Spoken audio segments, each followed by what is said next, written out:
মেলায় আসবেন, অবশ্যই এসে আমাদের পিঠা টেস্ট করবেন। এগুলো সবই নিজেদের হাতে এবং খুবই ঘরোয়া পরিবেশে বাগেরহাটের ঐতিহ্যবাহী হাঁসের মাংস ও সিমাই পিঠা। সুমন ভাইয়ের ব্লগ ভিডিও আছেন, তাদের জন্য পার্সেন্টেজ আছে, কিছু ডিসকাউন্টের ব্যবস্থা করবো ইনশাল্লাহ। সব পিঠা টেস্ট করার পরে আমরা চলে আসলাম ননদ ভাবির পিঠা ঘরে। ভাবির পিঠা ঘরে এসে আমরা কিছু পিঠা টেস্ট করব, তার আগে কিছু পিঠার নাম আমরা জেনে নেব।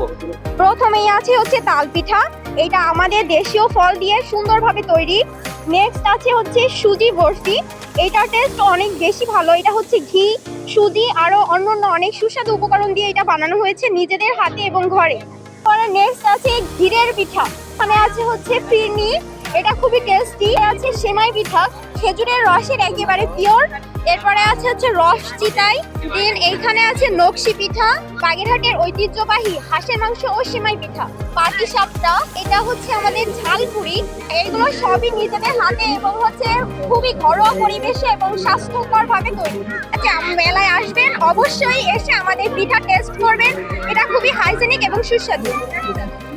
এবং আমরা আগের বছর দ্বিতীয় পুরস্কার পেয়েছিলাম আগের বছর পিঠা উৎসব থেকে। এইটাই, সবাই ভালো থাকবেন, সুস্থ থাকবেন এবং পিঠা মেলায় অবশ্যই আসবেন। ধন্যবাদ।